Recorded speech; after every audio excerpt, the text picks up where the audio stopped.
What's up and welcome to Idle Insights, a show where each week I, Treavor Bettis, talk to interesting people about idle champions and Dungeons & Dragons. With me this week returning is the amazing Noura Ibrahim. Hello. Hello, how are you doing? It's good to see your face. I'm used to saying for the longest, for all of our seasons, we would, right before going live, be like, hello, Trevor. I don't get to do that anymore. I'll be honest, I miss it. It was sweet. It made me feel good on a Saturday morning when I was editing. What would we do without you? Not have a podcast? Nothing. So Noura, if people don't know who you are you for those fine folks who may not know? Hello, I am a professional nerd. I do this for all my jobs. I'm an actor. I'm a streamer. I'm a content creator. If you see some of my weird TikToks, funny TikToks, or unboxing videos for a few companies, that's what I do. And then you all may know me on Idle Champions as Nahara from Black Dice Society.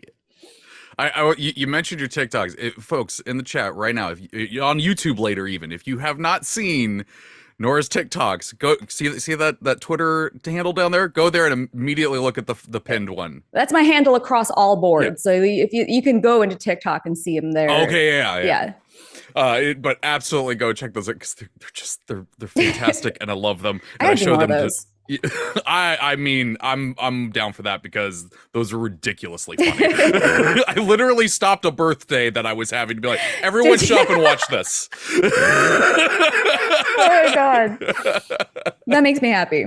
So I want to give chat a couple heads up. One, we're live right now, so if you have any questions for Noura throughout the episode, you can put them into chat with question, then question colon, and then your question, and our awesome mod Sean will grab them, put a little text doc, and we'll talk about them later in the episode. Also, this is probably going to be very spoiler heavy. It's going to be very spoiler heavy for Black Dice Society. Yeah. You don't care about spoilers and you're just here for a good chat? Awesome. If you do worry about spoilers, there will be a VOD of this, so maybe go finish Black Dice Society and then come back and check out the rest of this. Yeah. But wanted to give you that heads up before anything else. If you're coming in later, I got nothing to help you with. So Noura, it has been a bit since we talked. We figured out it was June of last year. Yeah. And where'd the time go? A lot happened in Black Dice Society, including the fact that, well, there was the finale. Yeah, also the show ended. Yeah, so small little detail. and a lot happened. But I figure, if there are folks here who aren't worried about spoilers or anything like that, we'll start off with what was Black Dice Society? So for those, just kind of getting acquainted with it, Black Dice Society is it's a 2-season D&D campaign that takes place in Ravenloft, where nothing bad can possibly go wrong. Absolutely nothing. There's no such thing as toe muffins or zombie nuggets or anything like that. Nothing bad at all. It's all sunshine and rainbows and happiness. But these are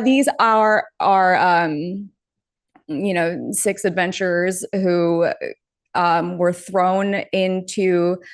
literally thrown into parts of like the mists in Ravenloft, and we're just kind of figuring out why they were there and how were they going to get out? Could they get out? So that's Nahara literally fell to Ravenloft because she is a reborn, which is a special lineage that was from Van Richten's Guide to Ravenloft, in the appearance of a fallen Aasimar, and she was a undead warlock with a few levels of College of the Spirit Bard. Oh, that's right. Yeah, I definitely got to use pretty much all of those powers. All the time, y'all. That Tarokka deck was... Actually, no, I had that later down the list, but I figure right now, let's talk about the Tarokka deck. If you all are unfamiliar, the Tarokka deck is it was made for Ravenloft, and they even had it back in the original one. It's kind of a play on a tarot deck, and it's supposed to. Originally, it was made. Yeah, there it is, right there. There it is, right here. This is the one I used. Shout out to Beetle and Grimm's.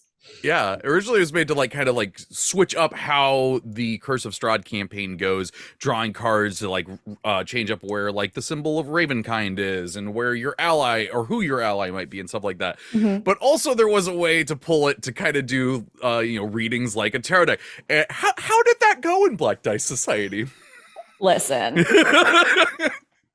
I had so many people every episode saying, burn that deck. And I absolutely refuse to ever get rid of this deck because there has not been, and we did this, I've pulled from this deck constantly so many times, and it has never been wrong. Mm-mm.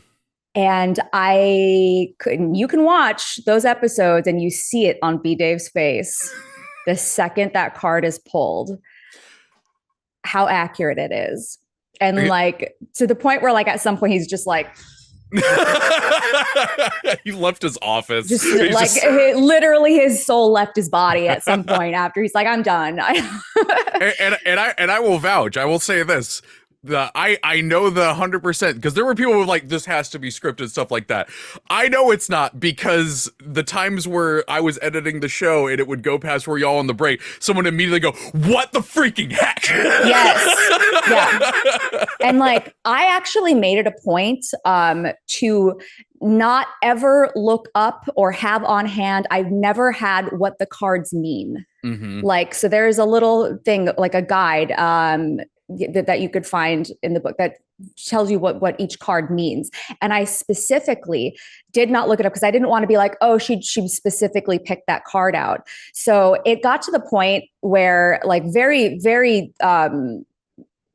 early on, where before, I would just pick one, but it evolved to the point where I had to hold it up away from my face, shuffle like it. QVC style. QVC, away from my face, have somebody else tell me when to stop.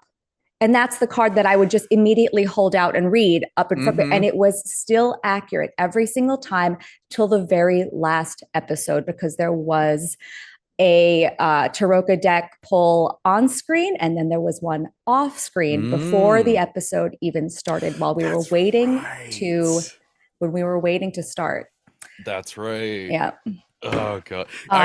There was one that was like, it was so on the nose. I'm like, no, of course it's not written. Someone would go, no, we can't do that. That's way too obvious. Where it was like, you were looking for Strahd and you're like, okay, we're gonna do a Tarokka pull, and it was like Dark Lord. So this actually happened a few times. So that was one. It was like Dark Lord, boom. And then there was one where we literally were speaking to like the spirit of a little boy, like a ghost. And I pulled the ghost card. I was like, come on now.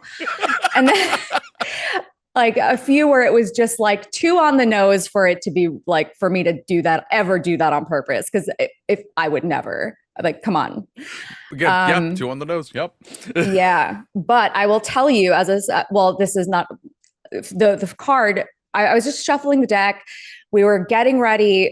We were in the call-in before we started, right about to go into the finale. And as I'm shuffling, I kind of thought to myself, and none of us knew what was going to happen other than a wedding was going to happen. So I'm just sitting there shuffling this deck, and I'm like, what's going to happen? Blah, blah, blah. And I pulled the Dark Lord card again. And I was like, okay, you know what? I was like, there's no way. Come on.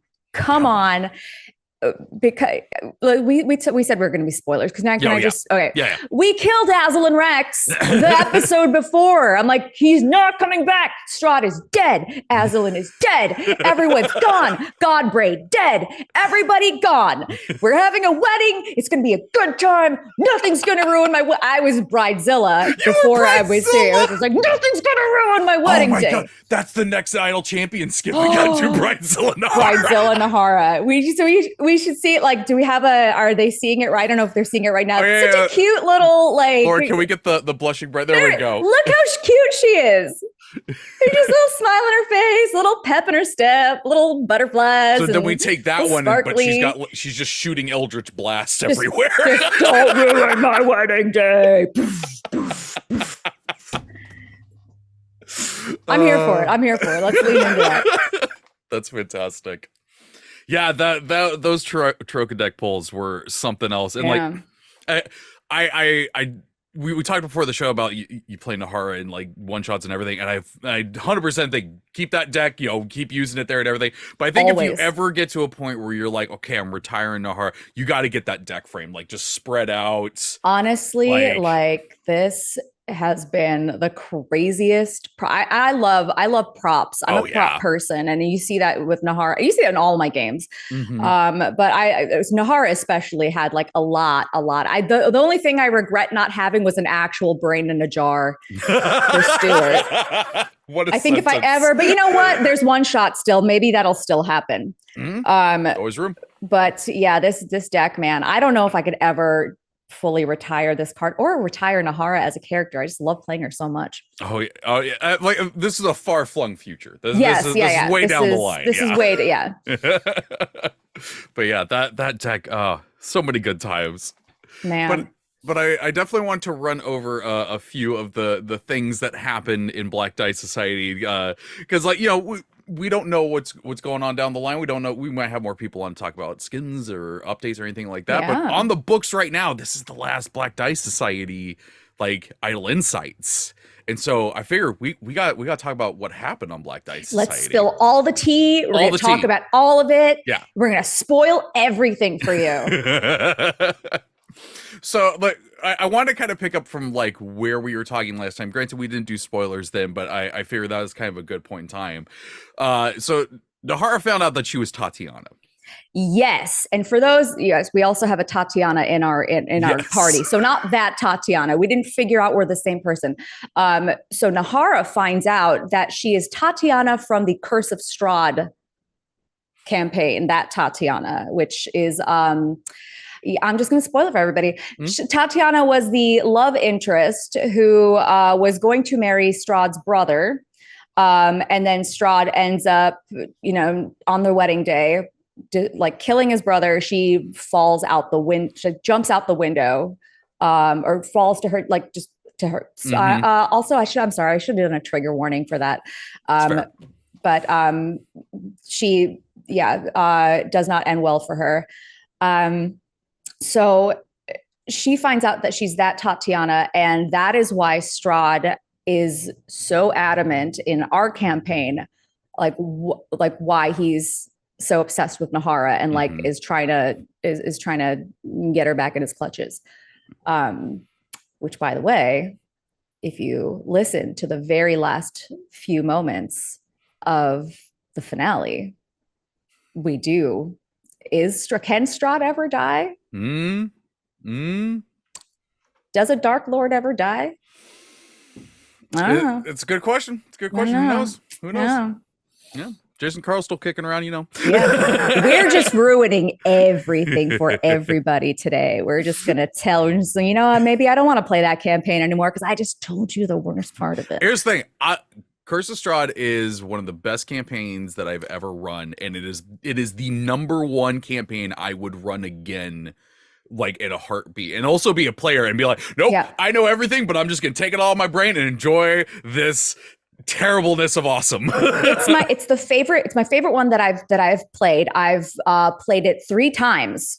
The first time was not in a stream, and Jason Carl was my first DM. So he was, so this is why, like, I feel like me and Jason Carl had like some awesome role playing. Yeah. We've done this before. We've been here. Yeah, we've met. But it's insane. So I played that one off camera, my very first campaign. Then we did this for Black Dice Society, and I'm currently still on Realmsmith on Monday. We're in season 5. We rushed kind of through Curse of Strahd in Black Dice Society because we're doing all of Van Richten's guide, so we're hitting up all of the lands and the stories. So we didn't really get to go super in depth for Curse of Strahd for this one. We did like a Curse of Strahd light, but this is our 5th season of our Curse of Strahd campaign on Realmsmith on Mondays, and I play Esmeralda as a PC. Right. And it doesn't matter how many times I could play this game so many times, and you could run this game so many times. It's different each time. So I feel like I have to run it again at some point just to make up for the monetary investment I've made, because I got the book, I got the collector's edition one, I got the Beetle and Grimm box, I I got the love Van that Richten Beetle and Grimm box. Mhm. Like I need to run this again at some point to make up for that. Yeah. I mean, it's worth it. It's worth it. Yeah. There's so much in the castle. Oh yeah. There's so many ways that game can go. So even if you're hearing all of this and you're like, I don't want to play anymore, you ruined it. I still highly recommend that you Please play it. play it. It's so Please good. play it. I did want to touch back though on you're talking about the NPC's name is Tatiana, but y'all had a party member named Tatiana. And I remember talking with B-Dave at the very beginning of this, and he was talking about the characters. I'm like, wait, Becca's playing like Tatiana? And he's like, no, it's different Tatiana. I just hate saying no to friends. And I was like, that's fair. And honestly, like, why not? Because in the real world, you can run into somebody with the same name as you. And also it turns into like a bit after a while. So why not? Yep. Yeah. So what are the other things that happened? Uriah died but got better. Yes, he got better.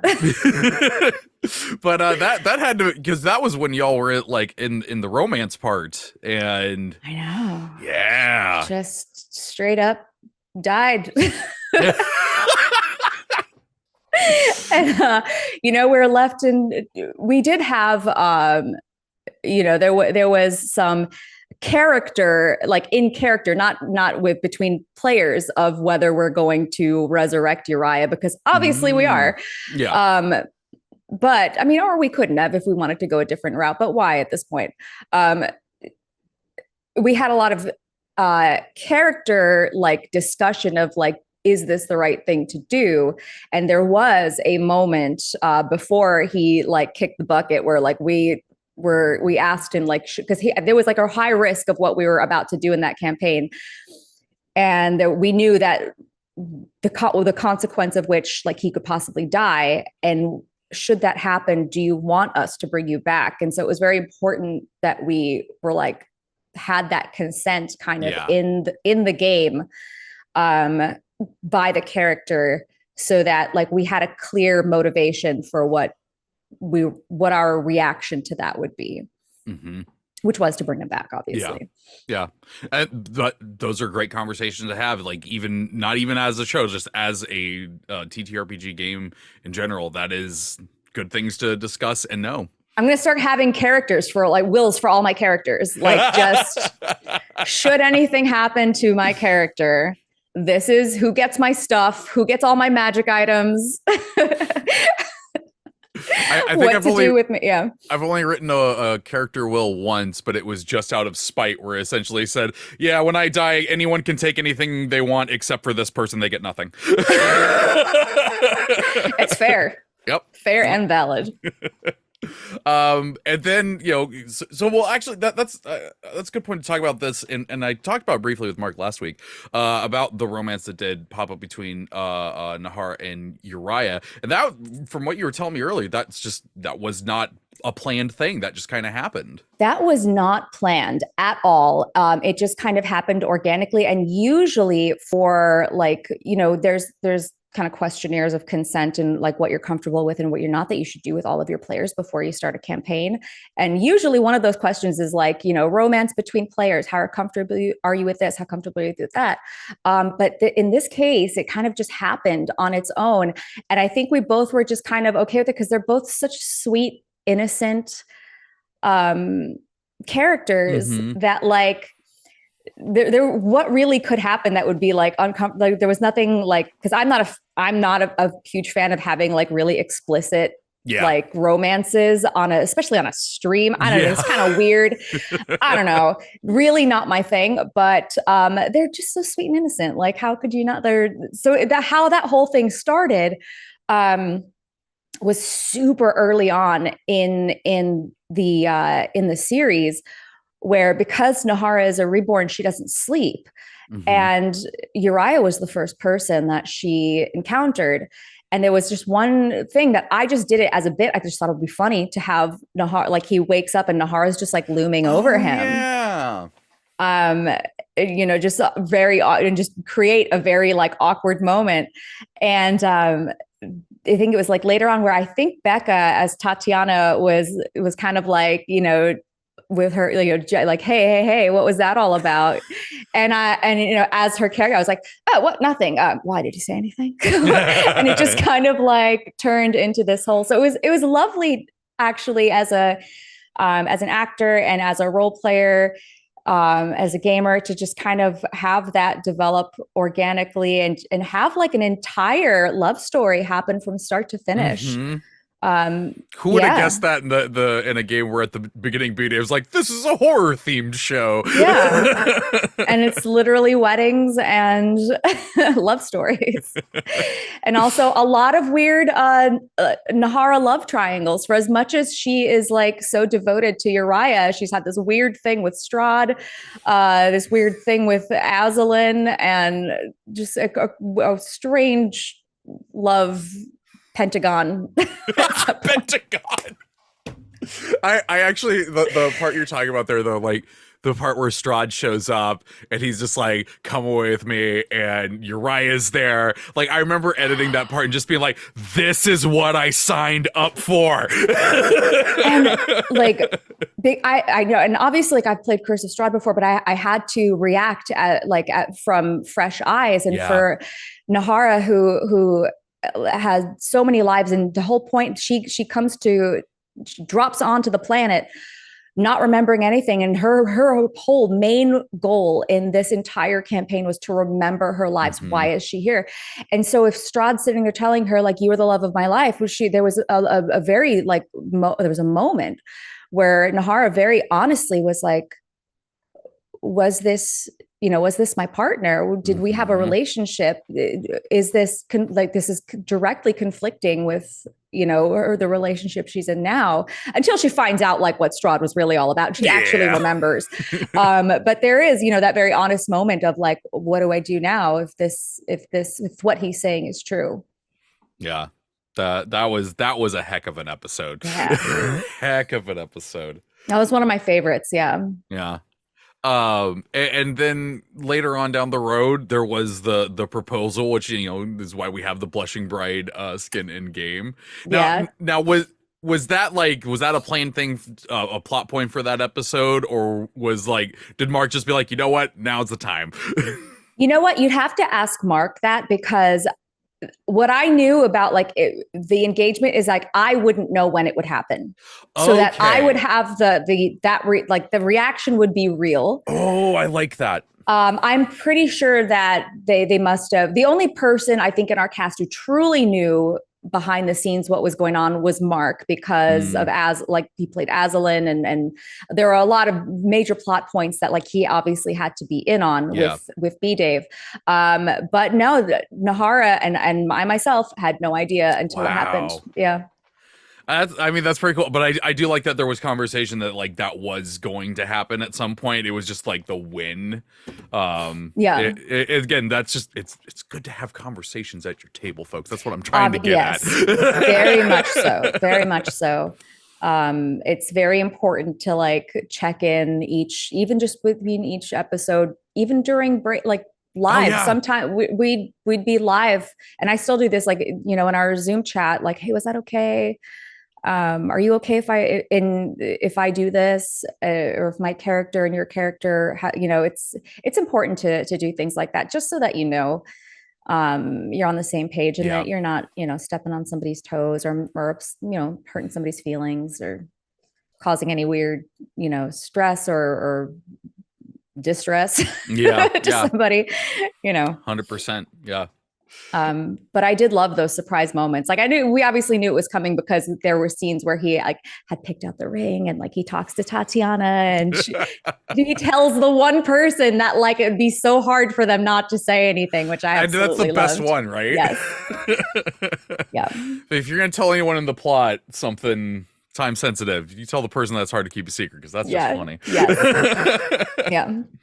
So after that, which was an absolutely adorable and great moment, it was weird. I didn't think about this until the episode came up, and I was like, oh, of course they're gonna have a bachelor and bachelorette party.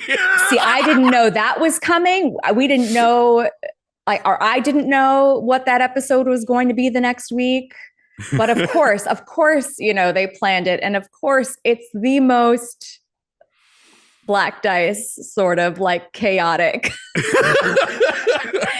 Because we had Lucky Yates. Oh my God. Returning as Piddlewick 2. That voice. It's so perfect. It's to obviously be the master of ceremonies for our bachelorette party adventure as dolls. Yeah, that's right. Yeah. I remember like bits and pieces there, but I forgot that it was. I even remember when that happened. I'm just like, oh my God, it's my favorite episode of Angel.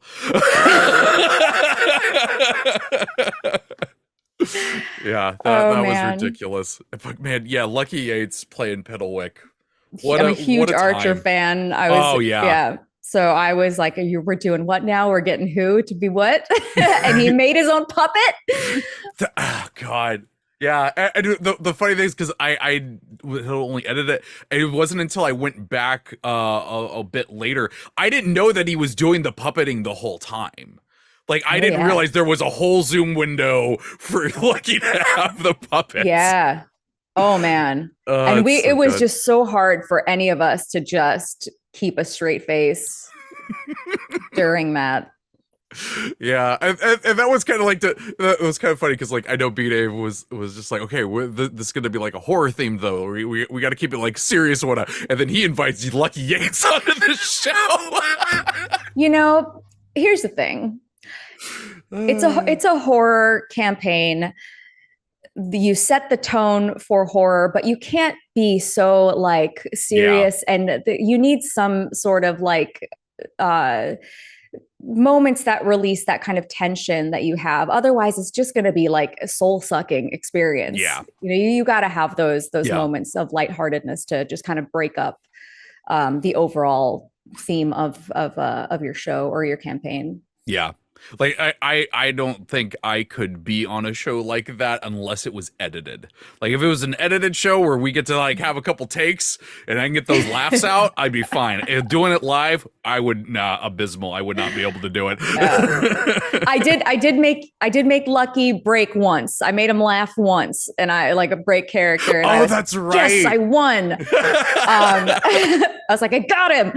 And I think there was one thing where he's mentioning he's a big fan of Aslan, obviously, and was hanging out in the castle, and he sees Uriah, and he's like, who is this thing? He's like, oh, this vessel. And I'm like, that vessel is my boyfriend. And it was a very like in the moment reaction. I think like I channeled something where I was very like, Nahara very much defends anytime anybody says anything about Uriah. Like if he's like, oh, he's scrawny, oh, he's this, oh, he's that, like she very much comes to his defense.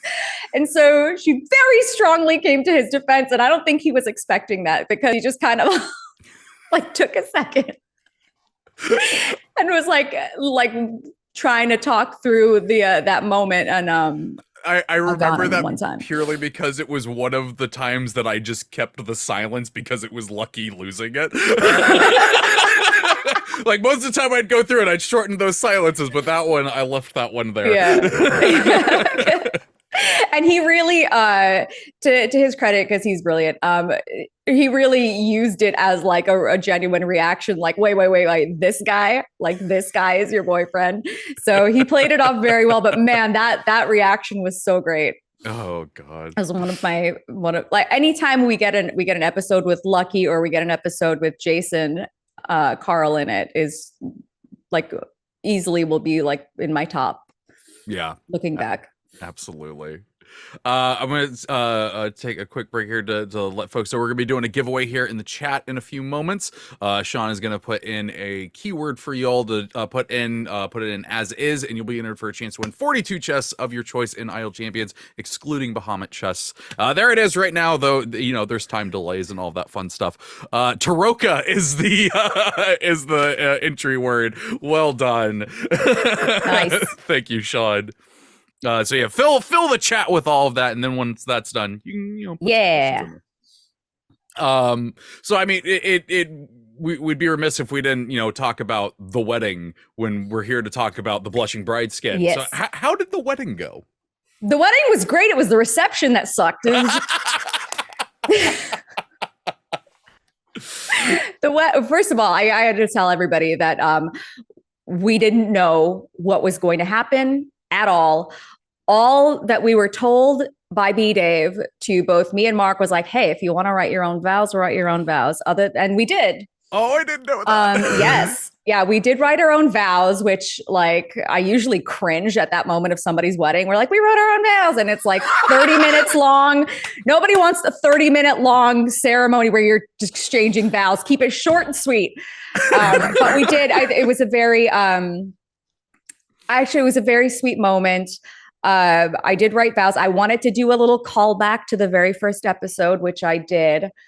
Let me see. Do I still have it? I still have it. Yeah, it's basically the thing that she tells Uriah is that, like, other than all the lovey-dovey, like, I will be with you forever, all that, whatever.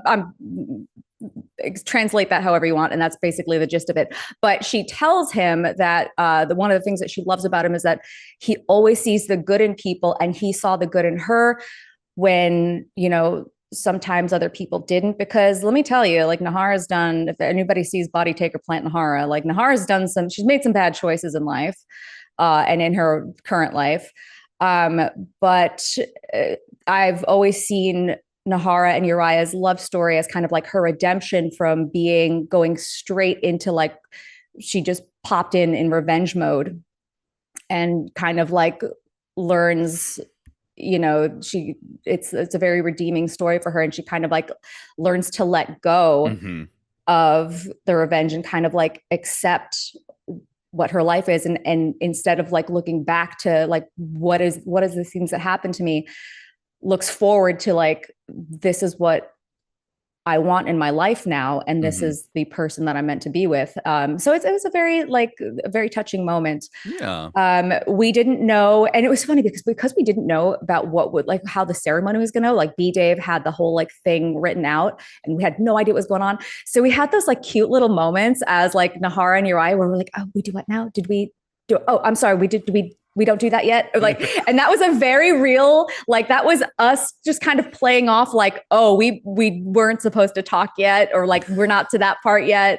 And so we just kind of like made it into like, they're the cute, shy baby, awkward moments that, that we love them for. And then it was the freaking wedding reception where we get, poor Uriah makes the decision that there has to be a Dark Lord of Darkon, and it has to be him. And he gives me the opportunity to leave, essentially. And she refuses. She's like, she loves him in whatever form he has to take, and she'll never give up on him. She'll never give up on them. And she decides to stay with him, and she's now the Queen of Darkon. Which is a pretty cool title. It's a pretty cool title. It's a pretty cool title. I'm not gonna lie, I really like it. I'll take it. I'll put it on a business card. Yeah.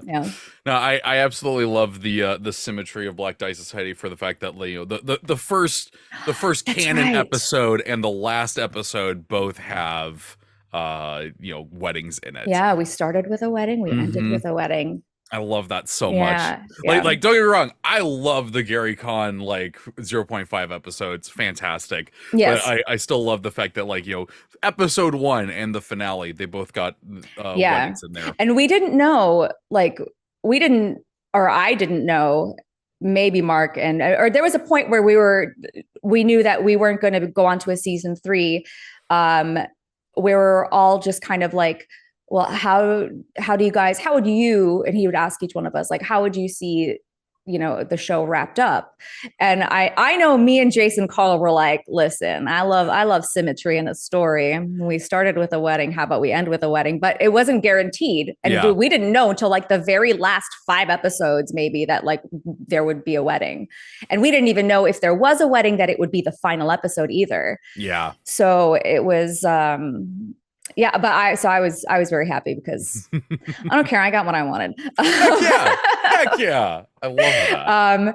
No, but I thought that there was, especially having the individual character epilogues at the very end, was a nice way to just kind of give each character that little bit of closure with their story. Yeah. I'm a huge fan of character epilogues, especially for ending a campaign. It makes it feel so tied together, and the fact that it's like, no, this wasn't the end, like they continued on and everything like that. I love those, especially getting to like just to turn to the player and go, what did they do? Yeah. No, it's great. And also I loved it because you did see a very distinct, like, in the epilogue, because some time has passed, and Nahara is now Queen of Darkon and still hasn't given up on trying to find a way back for Uriah. You see like her heart has kind of hardened in the environment that she's in and the way that she speaks to people and carries herself, but she has not given up hope. And I love that little last scene she had with Granny. Yeah. That was really good. Which really, also really ended with a Tarokka deck pull. Oh, that's right. Yeah, because it was she asks, when she asks her if there's still hope, and like, why did we even come here? Why did this even happen? And there's a whole existential conversation about that. And Granny reminds her that when we entered, we all had the feathers from the Raven Queen, and there's a lot of this that's by her hand. And she actually pulled the Raven card, and then I pull a card after she had left. And the whole thing about, she tells Nahara that, Uriah must worship the Raven Queen for a reason. And when Nahara pulls that last card, it's the priest. And I will, obviously knowing that he's a cleric, but I got to read this for you, because this is enlightenment, those who follow a deity, a system of values, or a higher purpose.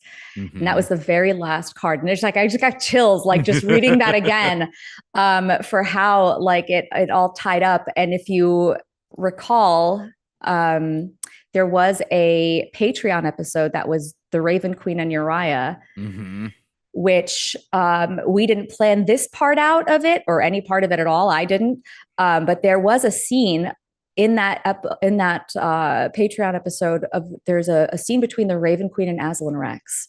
And this was unplanned at all. It just kind of like, we were just kind of like yes-anding each other and ad-libbing. And it turns out that there's a little wager between Aslan Rex and the Raven Queen. She's like, I will have him. And I don't care what happens between now and the end.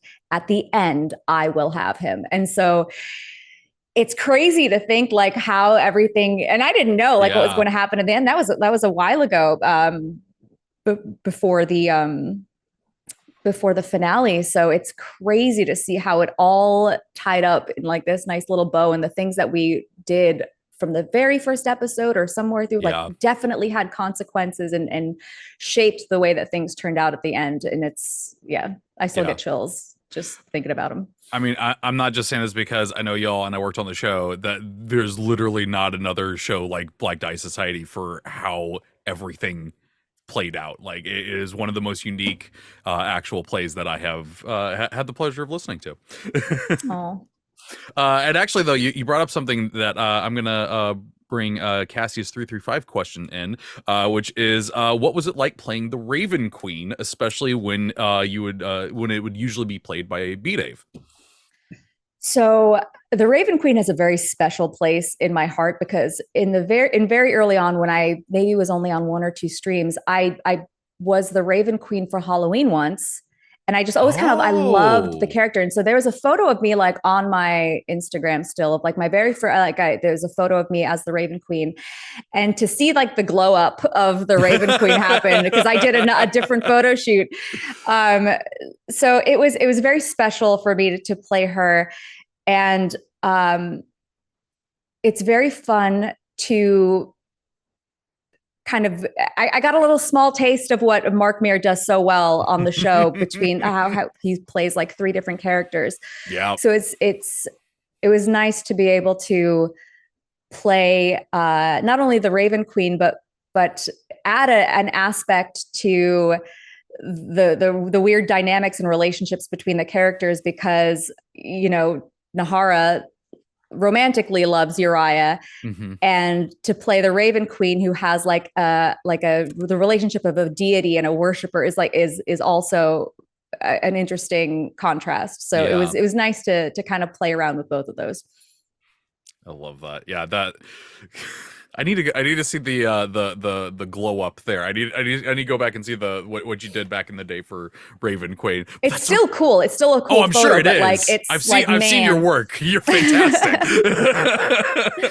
And I still use, it's the same crown, which the crown is like a lot. It's a row of black 3D printed raven skulls. Oh wow! If you zoom in, yeah. Oh dang! Yeah, I went all out. That is dedication. We had a couple other questions on there, but we're actually getting towards the end of the episode, and we have a couple of questions from the chat. You can still put your questions in chat. You can do question : and then your question, and we might get those in there. But I wanted to grab a few of these. So let's start off with another of Cassius 335's question. It says, what did Noura do with Nahara's deck, and is she going to find the excuse to bring back that deck in the future, parentheses, non-Nahara characters? So it's right here. It didn't go anywhere.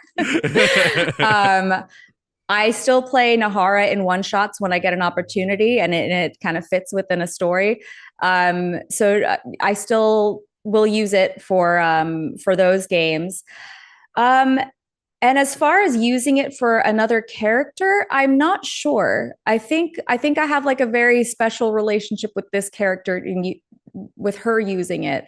So I'm not sure how much I would use it for a different character, unless it really made sense for the story to do so. But we'll see. I feel like I would go Dice Goblin on that, though, and just be like, oh, I'll just get another Troga deck. I might have to do like, this one's Nahara's. Yeah, but I still, it's crazy because today, even right before we went on, I did a kind of thing. I pulled from the deck because I haven't actually touched it since our final episode. I haven't like used it. And so I kind of did one, and I asked myself, you know, if there was ever a card in this deck, which card would really is an example of who Nahara is. And I pulled the Avenger card. And let me just read what that says. Because this is also crazy. Justice and revenge for great wrongs, those on a quest to rid the world of great evil. What the heck? Okay. It continues on into Idle Insights. It's my records. I've got 100% track record still. That the deck doesn't miss. My gosh. That's incredible. And I'm really glad you didn't tell me about that ahead of time, because I'm genuinely that's so cool. Oh, this is CD Games. The deck is loaded. Oh, jeez. Okay. This one is a silly one. I read this ahead of time, and it is very silly. So Cassie has another question that says more of an idea. The name Black Dice Society still makes me hope someone sits down with the Black Dice Society crew and plays a game of D&D or another RPG and in-game, and it's actually rolling some black dice. So, like, essentially, y'all are playing black dice. Like, y'all are dice that are rolling dice. With your black dice. Very meta. We all played. I'll listen. Dibs on the D20. Oh, I love that. If that's not the DMs, die. Right. Yeah, no, B Dave. Actually, no, this thing is like, it's the DM. It's just like, no, you're just making the dice do weird things now. This one comes from Gauntle Blade, which is a question. So when are we gonna get a whole party idol insights? I think it is in like having the entirety of Black Dice Society on here. Ooh, oh, wow, I that don't would know. be chaotic. That would be chaotic. I'm here for it. I will say, and I don't know. I don't know how those will live on, really, but you all used to do roundtables at the end of episodes, which was essentially that, where you talk about each one of them. Yeah, our Patreon episodes, we did a kind of a roundtable talk at the very, as soon as we signed off live, we went straight into, you know, a 30-minute discussion, and there's so many times where an episode would end and we'd be like, oh my god, did you I didn't and then B-Day was like, no, save it for the show, save it for the after show. And one time he's like, I'm gonna mute all your beautiful faces, stop it. He did, yes. I think he might have done that once, where he's like, no, don't mute, no. Oh, bad cast, save it for the show. But no, I was just thinking, because if folks don't know, if you did watch Black Dice Society and you didn't see the Patreon episodes, the exclusive ones, those are up on the Black Dice Society YouTube channel now. But now I was thinking like, oh, but what about the roundtables? And now I'm wondering, I'm like, maybe I'll talk with B-Dave, because I do still have all of the audio for that. Maybe we can release those. Yeah, maybe we could put that up on the podcast feed too, because I think that would be pretty interesting. There were some real good chats in there. Yeah, it was. I'm so glad we did those. You know, there were some nights where like you're so tired, and it's very like when a lot of like very dramatic, very traumatic stuff happens in an episode, like you feel so drained, and you're just like, I just want to go have a cry and take a nap. There were a few episodes of those that just started off with the all going, whew. Yeah, there were a lot of those, and so. There were times where I was just like, man, I don't know if I have it in me. Like, that was so emotionally draining. But I'm so glad that we did them, because like looking back, it's just those real-time reactions, and is kind of special in hindsight. You don't realize how special those were until, you know, when it's done, that they still live on. That is absolutely like Black Dice Society for that. It's just like, it is one of those where it's like, it was so special in the moment, but because there was so much going on, you didn't really realize how special it was until afterwards. Yeah. But it was fantastic. But who knows? Maybe I'll talk with B-Dave. Maybe we can put those after chats up somewhere. But Noura, thank you so much for sitting down and talking with me today. This was an absolute blast. Thank you for having me. I missed your face. This was so nice to talk to you again, and to just kind of thank you for everybody watching, and, you know, your lovely comments. This was wonderful.